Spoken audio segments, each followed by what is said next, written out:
90 años cumple el Dalai Lama, un personaje que cuando uno lee cositas a propósito de esta conversación que vamos a tener con Mauricio Albeiro Montoya, docente e investigador, dice, esto parece el episodio en torno al Dalai Lama, parece de película. Es una persona que supuestamente es la reencarnación perenne de alguien que solamente en esa persona en particular reencarna, en un niño. Ya a sus 90 años, pues muchos piensan en la muerte del Dalai Lama y en su reencarnación. ¿En qué niño habrá de reencarnar? Y la política también se metía ahí. La China, el Dalai Lama, recuerden que tuvo que salir volado de la China y fue recibido en la India. Y resulta que él gobierna desde la India y la palabra gobierno aplica. Esto es una introducción general para que el que sabe realmente nos hable. Pero episodio de mis inquietudes. Entonces la China no reconoce a este Dalai Lama y ahora está esperándose que la reencarnación del Dalai Lama sea uno reconocido por la China. O el Dalai dice, no, tiene que ser un niño en el que reencarne yo, pero en territorios libres, en el Tíbet, por ejemplo. En fin, toda esta es una verdadera historia, Mauricio Albeiro Montoya, en torno al Dalai Lama. Usted que es el que sabe, ayúdenos pues y emociónenos con esa historia. Bueno, Roger, nuevamente muchas gracias por la invitación, muy interesante estos temas. Yo quisiera empezar como diciendo dos cosas antes de entrar como en los intríngulis.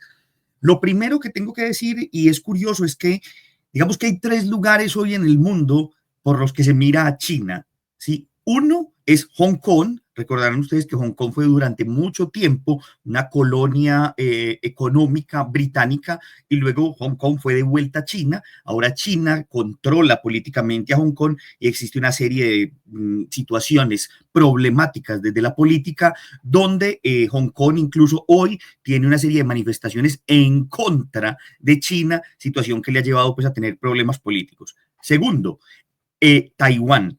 Recordarán ustedes que siempre Taiwán ha sido pues como también un tema bastante curioso porque resulta que Taiwán es como una especie de piedra en el zapato para los chinos y recuerden ustedes que durante la época de la guerra civil en China entre Mao y Chiang Kai-shek, la China no comunista se retiró a Taiwán y desde allí, digamos, hace oposición. Ese es uno de los puntos de los que algunos dicen puede ser uno de los elementos donde puede generarse internacionalmente un conflicto.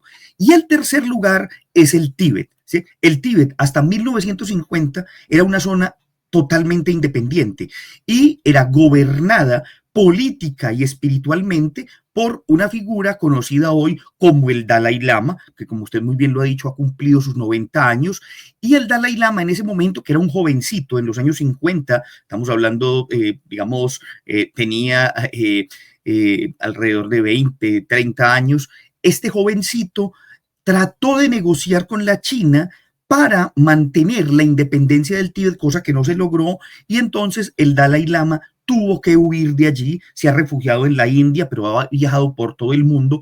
Y hay una cosa muy interesante que ahorita vamos a conversar sobre eso, pero digamos que hay algo importantísimo que es lo que significa el Tíbet. Geopolíticamente, el Tíbet hoy es un lugar importantísimo para el mundo porque resulta que el Tíbet es uno de los lugares, por no decir el lugar con mayor cantidad de reservas de agua dulce, ¿cierto? Entonces eso es supremamente importante también porque estratégica y geopolíticamente es un espacio central que los chinos no van a devolver tan fácilmente. El Tíbet ha reclamado independencia, ha reclamado autonomía y obviamente no se la van a dar. Un detalle antes de ahondar en esto. El Tíbet, digamos, el Dalai Lama, hace algunos años, hace alrededor de 10 años, renunció a su figura política y se quedó simplemente como la figura espiritual. Pero, digamos, ahora que ha dicho, eso en las noticias suena muy curioso decir que el Dalai Lama ha dicho que sí va a reencarnar. Los Dalai Lama son una figura religiosa y política que está desde el siglo XIV en esta concepción del budismo, y el Dalai Lama es el número 14, o sea que quien venga, quien siga, será el número 15. Ahorita vamos a hacer una referencia con la política, pero yo quería arrancar por ahí y me gustaría también hacer una referencia a lo que significa el budismo, porque para nosotros es como curioso escuchar hablar de eso, de qué significa la reencarnación, y alrededor de eso pues también vamos conversando. Mauricio, buen día, cordial saludo, pero yo quisiera también que digas un poquito de contexto sobre las diferenciaciones del budismo. Exacto. Es decir, este budismo es el que llamado budismo tibetano, que es muy diferente al budismo que se practica, por ejemplo, en India, y el que se practica, por ejemplo, en otros países como Tailandia. Incluso las figuras del Buda son muy diferentes. Este, por ejemplo, se cree la reencarnación de Avalokitesvara, que es el Bodhisattva de la compasión. Pero entonces es como, por eso también los hace muy diferentes entre ellos. Para nosotros los occidentales, el budismo parece ser que es uno solo, pero creo que tienen muchas diferencias. Sí, vamos como a hacer un contexto general. A ver, digamos que el budismo nace en lo que hoy es Nepal. Este país, hay una ciudad que se llama Lumbini. Lumbini es el lugar donde nació Siddhartha Gautama. Así se llamaba el fundador del budismo. ¿Por qué se le conoce después como Buda? Se le conoce como Buda porque la palabra Buda o Bodhisattva es la palabra que significa el iluminado, el que ha sido iluminado. Luego, años después, ya siendo un joven, Bodh Gaya va a ser el nombre que se le va a dar a Buda o a Siddhartha, esa es la ciudad, Bodh Gaya, donde fue el lugar de la iluminación. Luego va a ir hacia la India y va a haber una ciudad que se llama Sarnath. En Sarnath es donde va a dar su primer sermón, y Kushinagar, que es una ciudad de la India, es el lugar donde falleció Siddhartha Gautama. Aclaremos este punto que es muy interesante, porque en el marco de lo que significa las religiones, ahí hay una gran diferencia con las religiones occidentales. Las religiones occidentales, como el judaísmo, como el islam, como el cristianismo, profesan y creen en la resurrección, ¿cierto? Creen que después de esta vida habrá otra vida donde se resucitará. Los budistas y los hindúes y muchas otras corrientes creen en la transmigración de las almas, en la reencarnación, y esa reencarnación se dará siempre y cuando, digamos, usted todavía no se haya purificado. Digamos, es un error decir que, es que ellos piensan que la reencarnación es lo bueno. No, la reencarnación es una situación a la que ellos vuelven, o el budista vuelve, o el hindú vuelve, porque no se ha terminado de purificar. O sea, los griegos creían en esto también, en la transmigración de las almas. La idea es que va a llegar un momento en que usted ya no tenga que reencarnar más, que usted ya no tenga que transmigrar, porque va a encontrar ya definitivamente su tránsito, su llegada a la iluminación. Por eso, voy a decirlo de esta manera que suena curioso. En el cristianismo, ninguno de nosotros, si fuéramos cristianos, pues si somos cristianos o los que sean cristianos, ninguno puede ser Cristo, porque Cristo ya fue uno. En el budismo, todos aspiran a ser Buda. ¿Qué quiere decir eso? Todos aspiran a ser un iluminado, a llegar a la iluminación para poder, de una u otra manera, liberarse de ese ciclo de las reencarnaciones. Entonces, explicado eso, como usted muy bien lo acaba de decir, hay distintos tipos de budismo. El budismo, lo que ha sucedido es que el budismo se ha mezclado con un montón de religiones de otras partes del mundo. Entonces, cuando el budismo salió de la India, de Katmandú, de Nepal, y pasó a la India, pasó a la China, el budismo empezó a mezclarse con un montón de realidades y religiones. Por eso, si usted va a la China, usted encuentra el budismo mezclado con el taoísmo, con el hinduismo en la India, con el confucianismo. Dicen los que saben que el budismo más puro, o sea, el que no se ha mezclado, el que ha tratado de liberarse de todas esas mezclas, es el budismo que está hoy en Tailandia, en una zona específica que se llama Phuket. En Phuket podríamos decir que está el budismo más puro. Entonces, es el conocido como el budismo Theravada. Entonces, hay budismos distintos. Está el budismo tibetano, está el budismo indio, está el budismo chino, está el budismo Theravada, que les acabo de mencionar, está el budismo que se llama el del camino medio. Entonces, a nosotros nos ha llegado un tipo de budismo más a la modalidad india, más a la modalidad china, que ha sido un budismo mezclado, no tanto el budismo puro. Y como usted lo acaba de decir, muy interesante, es el asunto de que esta figura del Dalai Lama tiene una particularidad, y aquí es donde vamos a entrar en un asunto bien interesante, y es que en el budismo tibetano hay dos figuras. Una es el Dalai Lama, que es el que tiene más protagonismo, pero hay uno del que poco se habla, que se conoce como el Panchen Lama. Esta figura del Panchen Lama es supremamente interesante porque es un personaje que se llama Gedun Choeki Jinma. Esta figura es llamativa, ¿por qué? Porque resulta que este personaje, el Panchen Lama, fue secuestrado, está desaparecido desde el 14 de mayo de 1995. Ese personaje no se sabe dónde está, se especula que lo tienen secuestrado los chinos. ¿Y qué están esperando? Los chinos se llevaron a su familia desde el Tíbet cuando él tenía 6 años, en 1995. O sea que estamos hablando de que hoy puede tener 36, 40 años, está controlado por los chinos, fue secuestrado por los chinos con su familia y está allí en China esperando la muerte del Dalai Lama, porque aquí viene una cosa muy interesante en términos del budismo tibetano, que es lo interesante, que el Dalai Lama reconoce al Panchen Lama y el Panchen Lama reconoce al Dalai Lama. En otras palabras, si yo fuera el Panchen Lama y yo dijera, el próximo Dalai Lama va a ser Roger, y Roger dijera, el próximo Panchen Lama va a ser Peranito cuando Mauricio muera, entonces ese autorreconocimiento o reconocimiento, pues digamos, mutuo, es un reconocimiento tanto espiritual como político. Entonces que el Dalai Lama diga hoy que ya tiene decidido dónde va a reencarnar, es un punto para tener en cuenta, porque al decirlo él, eso políticamente, pues a nosotros nos parecería como raro, como decir, pero ¿cómo es que políticamente? Claro, porque los chinos están esperando el deceso del Dalai Lama para poner a este niño, que fue un niño cuando lo secuestraron en el 95, hoy tiene más de 30 años, para ponerlo a él como una figura política para controlar el Tíbet, obviamente ya formado y comprometido políticamente con lo que es la China, ¿cierto? No olvidemos que, mire, para nosotros es muy curioso decir esto y lo voy a decir de esta manera. Hoy nosotros vemos en muchos escenarios del mundo la idea de que salen con la bandera palestina, Palestina libre, Free Palestina, pero en muchas partes del mundo también se habla de la libertad del Tíbet, libre Tíbet, que salgan los que lo invadieron.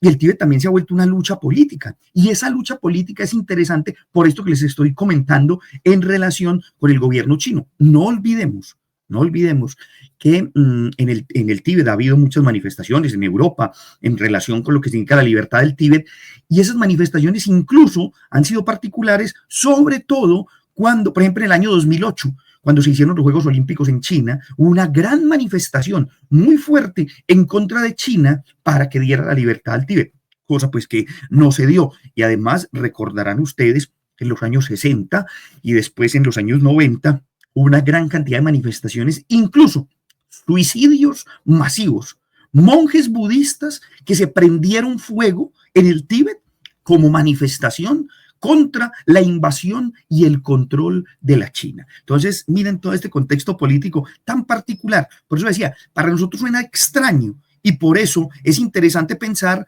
lo que hoy está sucediendo alrededor de la figura del Dalai Lama. Mauricio, buenos días. Buenos días, Germán. Este tema es fascinante, pero es bien difícil de entender, sobre todo con esto de la reencarnación y que uno pueda elegir en quién va a reencarnar, pues más complejo todavía. Primero había que comenzar creyendo en la reencarnación.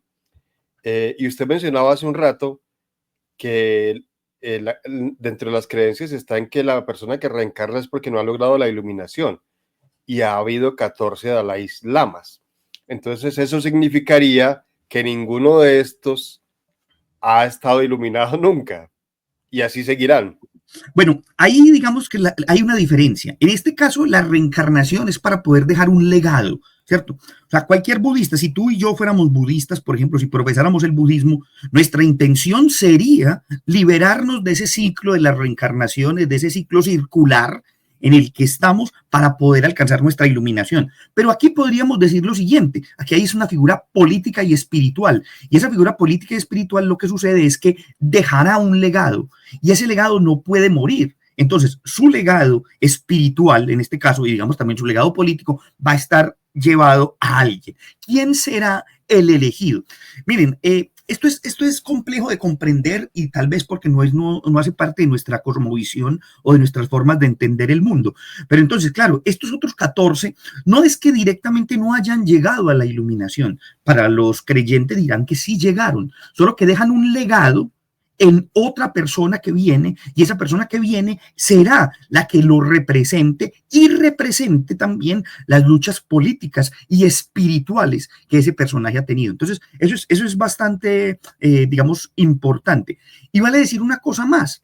Miren, el Tíbet se convierte como en un lugar también de reconocimiento político y podríamos decir también de lucha contra el poder hegemónico, en este caso la China. Entonces, si pensáramos hoy una especie, entre comillas, de Guerra Fría, la Guerra Fría, pues si nosotros nos vamos a la historia, fue la guerra que se dio entre la Unión Soviética y los Estados Unidos. Hoy no existe la Unión Soviética, pero en su momento, hoy podríamos decir que hay una lucha cultural, política, ideológica y económica. ¿Entre quiénes? Entre Estados Unidos y la China. Y miren qué curioso, Estados Unidos reconoce, ha sido lugar también, escenario en los que muchas veces el Dalai Lama se ha manifestado en los Estados Unidos también como una forma de reconocimiento político. Entonces, de alguna manera, eso también se convierte como en una especie de disputa.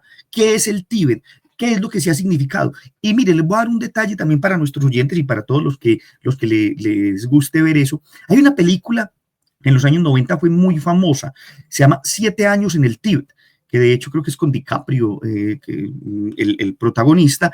Y esa película para nosotros, pues digamos los que la vimos la primera vez, era una película como extraña, porque el Tíbet es como un lugar misterioso, un lugar al que uno dice, bueno, uno va al Tíbet, ¿a qué? O sea, ¿qué es lo que hay en el Tíbet? Entonces, esa película es muy interesante porque nos deja ver un panorama de lo que significa el Tíbet políticamente hablando y alrededor de ello todo lo que hay en términos no solo políticos, sino también religiosos. Entonces, esta figura del Dalai, y por eso lo importante de la figura del Panchen Lama, está asociado a que haya un autorreconocimiento, y ese reconocimiento tiene concepciones netamente políticas, pero obviamente también religiosas. Entonces, sinteticemos esto diciendo lo siguiente: no es que estos no se hayan iluminado, no es que no hayan llegado a la iluminación, ellos sí han llegado a la iluminación, solo que dejan un legado, y ese legado lo va a asumir alguien, el que sea elegido en este caso por el Dalai Lama y el que sea reconocido en este caso por el Panchen Lama. No se nos haga extraño que en unos meses o en unos años, si llega a morir el Dalai Lama, aparezca en el escenario político el Panchen Lama y diga: yo no reconozco a esa nueva reencarnación que dijo el Dalai Lama, yo reconozco a otra. Entonces eso va a ser un tema político. Voy a asociarlo, ya que hemos conversado aquí varias veces en otros temas. Recuerden lo que habíamos hablado la otra vez de Irán, ¿no? Por ahí apareció el hijo del Reza Kampalevi, el Shah, ¿cierto? El hijo de este Shah aparece y dice: yo soy el verdadero rey que debería estar gobernando en Irán. Así que, por favor, cuando tumben a esa gente, me proclaman a mí. Y desde los Estados Unidos están diciendo que sí, aquí va a pasar algo muy similar, porque este es un asunto no solo religioso, sino también con características políticas. La película que usted mencionaba la protagoniza Brad Pitt. 7 años en el Tíbet. Yo quiero volver sobre ese tema de escoger en quién reencarnar, porque la idea que hemos tenido siempre, Mauricio, es que una persona reencarna, bueno, los que creen en la reencarnación, reencarna, pero no sabe ni siquiera en qué, porque no necesariamente puede ser ni siquiera en una persona, sino en otro ser vivo. Pero esto ya de yo decido en quién voy a reencarnar, esto que, o sea, qué alcances tiene y qué explicación tiene. Bueno, a ver, la reencarnación es un asunto complejo. ¿En qué sentido? Los que creen en la reencarnación, hay algunas doctrinas de la línea oriental que creen que solo se reencarna en seres humanos, por el tema de la conciencia, por el tema de la razón, etcétera. Hay otras concepciones que consideran que se puede reencarnar incluso en cualquier ser vivo, animal o planta. Pero, digamos, el budismo tibetano es un budismo que considera que la reencarnación se da en otro ser humano, en otra persona. Hay unas cosas muy interesantes, incluso los invito a mirar eso. Hay un libro que se llama El Bardo Todol, el libro de la muerte tibetano, el libro de la muerte de los tibetanos. Es un libro maravilloso, incluso pues las formas de cómo se organiza la muerte, cómo se organiza el ritual, cómo se hace el tránsito. Hay una persona que lo acompaña a uno, incluso cuando usted está agonizando, se empieza la lectura del libro de los muertos o el Bardo Todol, que así se conoce el libro tibetano.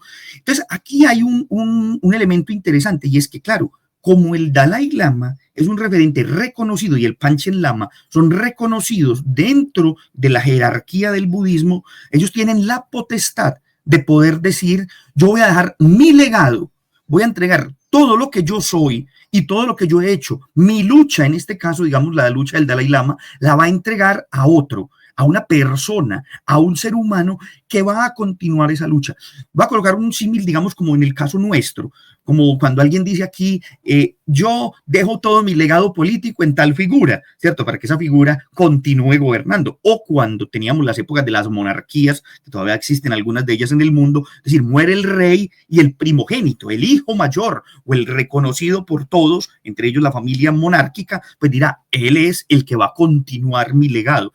Obviamente aquí estamos hablando de un legado que tiene dos características: un legado espiritual, que es mantener la concepción del lamaísmo, que podría llamarse así, pues la tradición de los lamas, pero también continuar la lucha política por la independencia del Tíbet. Entonces, digamos que este ejercicio de reencarnación, de transmisión, es una entrega de un legado que es espiritual y político, pero obviamente, como lo hemos dicho ahora, va a generar eso una polémica, porque cuando muera el Dalai Lama, que es el reconocido en este caso, va a existir esa lucha, porque los chinos van a sacar al Panchen Lama, que está en China, no sabemos dónde, y que está allí, y que llegará el momento en que ellos lo van a decir, y van a decir, bueno, un momentico, aquí está el Panchen Lama, que debería ser el sucesor del Dalai Lama, y obviamente ese Panchen Lama va a tener una, digamos, afiliación, va a estar adepto a las líneas o a las ideologías o a las formas del pensamiento político chino, para también debilitar esa idea de independencia que tiene el Tíbet. Por eso, al inicio de esta conversación, yo empezaba manifestando esos 3 lugares que hoy, digamos, son polémicos en términos del control chino: Hong Kong, Taiwán y finalmente, pues, todo lo que venimos hablando del Tíbet. Mauricio, ¿qué tan cierta es de la afirmación de algunos teóricos diciendo que el budismo, más que una religión, es una filosofía y un estilo de vida, porque ellos no se, digamos, inclinan tanto ante las deidades, sino que buscan como una especie de superación personal, es decir, miran es hacia adentro y no hacia afuera? Sí, a ver, eso es, digamos, si vos abrís hoy un libro de religiones del mundo, que se llame así, un libro, Religiones del Mundo, vos vas a encontrar que aparece el budismo, que aparece el confucianismo. Vos acabas de decir, voy a utilizar otra religión o otra creencia para responder a tu pregunta. Por ejemplo, el confucianismo o la ideología de Confucio, para muchos no es una religión, es una ideología política, es una concepción de pensamiento que tiene que ver con la superación, el orden y el asunto político, socialmente hablando. Entonces, muchos no lo ven como una religión. Confucio no es un santo, ni es un dios, etcétera, sino un personaje que dejó un legado. En este caso, para muchos el budismo es lo mismo, ¿cierto? Es como una especie de doctrina donde Siddhartha Gautama, que luego fue considerado el primer Buda, o sea, por eso les decía yo ahorita en uno de los ratos de la conversación, era que en el budismo la persona siempre aspira, todo budista aspira a ser un Buda. ¿Qué quiere decir eso? Que aspira a ser un iluminado, aspira a la liberación. Entonces, Siddhartha Gautama fue el primero. En otras palabras, Siddhartha Gautama fue el que enseñó cómo era posible la liberación. Porque, bueno, no hicimos la historia completa, pues por el tiempo a veces no nos da, pero voy a decirlo de esta manera. Siddhartha Gautama, cuando nace en Lumbini, en Nepal, él nace en un contexto, y su contexto es el hinduismo. Su padre era un hindú, era un monarca que profesaba las doctrinas del hinduismo. Y es muy bonita la historia de Siddhartha Gautama, porque Siddhartha vive en un palacio encerrado no ve nada afuera, no lo dejan ver lo que pasa afuera. Y un día, con uno de sus amigos, Arjuna, él decide volarse del palacio. Y cuando se vuela del palacio, él ve varias cosas. Ve, 3 cosas específicamente. Ve a una persona enferma. Y entonces dice, uy, ¿qué es eso? Entonces el amigo le dice, esa es la enfermedad. Dice, ¿y todos vamos a enfermar? Sí. Ve después a una persona mayor, vieja. Y dice, uy, ¿qué es eso? La vejez. Todos vamos a llegar a la vejez. Entonces él queda aterrado. Y después ve un muerto. Y dice, ¿y eso? La muerte. ¿Todos vamos a llegar allá? Sí. Entonces, cuando él ve esas 3 cosas, él dice, y eso es infinito, tenemos que pasar siempre por lo mismo. Claro, el hinduismo también cree en la reencarnación. ¿Qué es lo que dice Siddhartha? Yo voy a llegar a un punto donde esto ya no tenga que ser así, donde yo me libere y por ende yo me vaya a disfrutar. Como pensaríamos nosotros en las tradiciones occidentales, sería como el fenómeno de la resurrección. Cuando alguien dice, no, yo muero, pero voy a resucitar en Cristo. Por eso a veces la gente, cuando uno está en un velorio, obviamente uno está en otra situación, no está pensando en esos temas, pero si uno le presta atención a lo que dice el sacerdote cuando está haciendo un ritual mortuorio, él dice, Sí. ya nuestro hermano vive en la paz de Cristo, o sea, como que ha resucitado. Entonces ese caso es particular y cierro esta idea con esto. Mire, por ejemplo, Jesús nació en un contexto. ¿Cuál era el contexto? El judaísmo. Jesús era un judío, ¿cierto? Se desarrolló, hizo todos los ritos del judaísmo, solo que cuando creció empezó a predicar una cosa que luego se convertiría en el cristianismo. De ahí los problemas que tuvo el pobre Jesús, la persecución que tuvo el pobre Jesús, más política, que es lo que pasa también acá con el tema del Dalai Lama, que a propósito de la invitación que les hemos a Mauricio Albeiro Montoya, pues uno no le para bolas. Recuerdo a Siddhartha Gautama, recuerdo esa historia, claro, bonita esa historia de cuando él se vuela, en fin, pero eso queda en la historia, pero usted no la contextualiza ahorita y nos la trae a esta realidad y quisiera como terminar por este lado. No se desprende esto de lo político y de lo que hay detrás de la política, que son las ambiciones, los intereses de poder y de riqueza. Ya nos contó usted lo que le pasó al pobre Jesús, que nació en una religión y resultó predicando otra cosa, y entonces los judíos obviamente lo vieron como su gran enemigo. Entonces con el Dalai Lama ocurrió esto, igual con la China, sigue ocurriendo, y la política metida, y Estados Unidos, a propósito de lo que estamos viviendo hoy, en esta crisis diplomática con Estados Unidos, metido en todo, tanto que en el año 2020 el Congreso de Estados Unidos aprobó la ley de política y apoyo al Tíbet, que respalda expresamente el derecho del Dalai Lama. Oiga, pues, solo decide Estados Unidos. Le concede y respalda el derecho al Dalai Lama a que él determine su propia reencarnación. Lo ha decidido no Buda, no lo ha decidido Dios, ni Alá, ni lo decidió Estados Unidos mediante un decreto, una ley, ¿sí? Y entonces, pues, le reconoce al Dalai Lama esa posibilidad de que él determine su propia reencarnación, como está ocurriendo ahora, y además dice que contempla sanciones contra funcionarios chinos que interfieran en el proceso.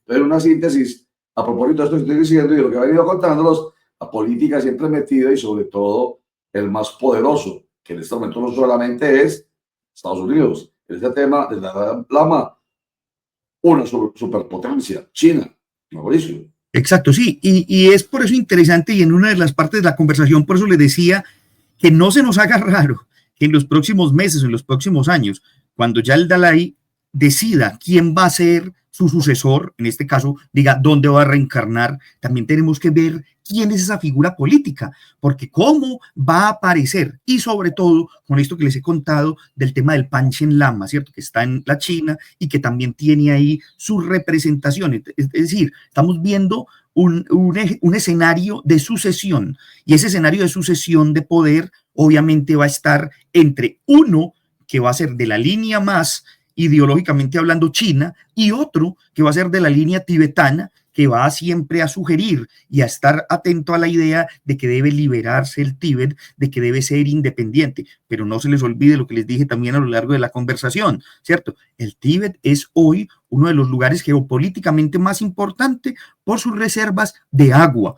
Hemos hablado, cuando ustedes me han invitado acá al programa, hemos hablado de varios conflictos internacionales y hemos dicho, en esa zona del mundo, en este momento, hay dos conflictos, uno entre India y Pakistán, por una zona que es la Cachemira, que es también una zona de escenarios de agua, y hay una disputa geopolítica entre la India y la China por las fronteras con el Tíbet y sobre todo por toda la riqueza hídrica que allí existe. Exactamente. ¿Cuál es el interés? No muy largo, ya con esto despedimos. ¿Dios es capitalista o comunista, Mauricio? Difícil saberlo, pero bueno, si existiera, porque para muchos no, yo creo que no estaría adepto a ninguna ideología. Ese ha sido siempre la gran disputa, ¿no? Y por eso entonces pensaríamos que quién en realidad tiene la razón, ¿cierto? Yo en ese tipo de temas, cuando se pregunta por la existencia o no de un ser superior, yo prefiero a veces decir como decía Milán Kundera, ¿no? Dios lo hizo todo y nos abandonó. Buena eso. Diga, Mauricio, ¿usted ateo, cierto, Mauricio? No sé, yo prefiero definirme como un agnóstico. Agnóstico. ¿Cuál es la diferencia entre un ateo y un agnóstico? El agnóstico a veces lo llaman un tibio porque es capaz de decir que no tiene las suficientes pruebas para decir que no existe, pero tampoco tiene las suficientes pruebas para decir que existe, o sea que está en un punto medio. Entonces yo prefiero declararme por ese lado. Ah, bueno, menos mal. Bueno, yo sí voy a confesar que yo soy ateo, gracias a Dios. Ese siempre es ayer hablábamos de grafitis, casualmente lo recordé, estábamos con Javier y hablábamos de los grafitis de la Universidad de Antioquia cuando rayar las paredes era una cosa aterradora. Hoy es cultura, arte, hoy es un cuento muy especial. Pero recuerdo que uno de los grafitis más bacanos que yo vi en mi vida, recuerdo que la vi en la pared de la Universidad, de la Biblioteca Central de la Universidad de Antioquia. Eso. Yo soy ateo, gracias a Dios. No me olvida. Mauricio, muchas gracias, hombre. Muchas gracias, Roger. Gracias a ustedes por este espacio también muy interesante. Creo que, bueno, va a haber temas, sobre todo porque vendrán una serie de cosas con este temita que estamos hoy conversando que van a dejar de qué hablar. Muchas gracias. Y siempre lo estamos molestando y, por favor, vaya diciéndonos qué cosas van pasando que nosotros las traemos acá que sirven demasiado a nuestra audiencia. Muchas gracias. Así será. Muchas gracias, Roger. Saludos. Con todo gusto, una audiencia nuestra que es, señoras y señores, inteligente, interesante, calificada. Nosotros somos muy felices, yo soy muy feliz y yo sé que el equipo de trabajo de Clickracia y del canal.com es muy feliz porque hacemos un periodismo que trasciende, que ayuda a ir más allá. A propósito de esta discusión con la que empezamos hoy, que se nos alargó un poquitico, y le agradezco mucho a Juan Carlos Betancourt que está ahí esperándonos que haya corrido la entrevista un ratico más, porque estábamos encantados, Juan Carlos, con el tema de la desinformación, la formación, como debe ser a través de medios de comunicación, la labor que nosotros hacemos, porque hoy lamentablemente la desinformación, la manipulación es la que reina, sobre todo en el ámbito político. Para ganar, mienta. Para ganar, nos devolvimos a los tiempos de Goebbels, Joseph Goebbels, allá, el jefe de la propaganda nazi de Adolf Hitler. Diga una mentira y repítela 1000 veces, que tanto repetirla se volverá verdad.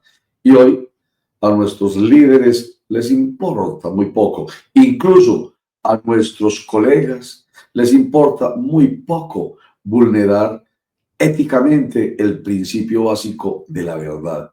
Mienta, que de mentir va a sacar réditos, aplausos, likes, rating para los medios y votos para los políticos. Entonces, esto que hacemos nosotros busca trascender y ayudar a entender a la gente para que no se deje desinformar, manipular y convertir en idiota útil.